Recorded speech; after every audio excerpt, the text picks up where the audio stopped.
Afin de payer les producteurs de cacao durant la prochaine saison, le gouvernement ghanéen devrait probablement recourir au fonds de stabilisation. Accumulé durant les années de hausse des coûts mondiaux de la matière première par l'exécutif, le fonds est destiné à atténuer l'impact de la volatilité des prix sur les producteurs. D'après Bloomberg, cette stratégie est d'autant plus nécessaire afin de permettre au Conseil ghanéen du cacao d'assumer financièrement ses choix pour la filière. Pour rappel, selon les dernières prévisions de l'Organisation internationale du cacao, le Ghana devrait produire en 2016 à 2017 950 000 tonnes.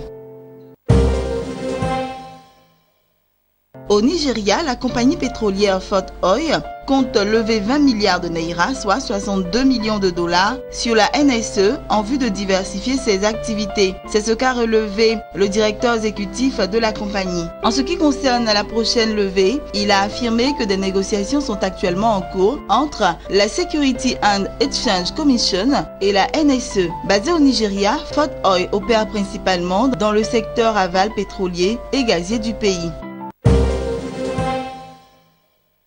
Au Nigeria, le président par intérim Yemi Osinbajo a annoncé que l'autorité nigériane pour les investissements souverains, en partenariat avec la NSE et d'autres investisseurs, injecteront 600 millions de dollars dans le fonds d'investissement pour le développement du secteur minier. Concernant le financement à venir, Osinbajo a rappelé qu'un autre montant d'environ 100 millions de dollars a été accordé au ministère des Mines dans le cadre du fonds d'intervention pour le développement des ressources naturelles mis en place par l'exécutif. Il faut préciser que dans le cadre de son plan de relance et de diversification économique, le secteur minier doit contribuer au PIB à hauteur de 27 milliards de dollars d'ici 2025, selon le président par intérim.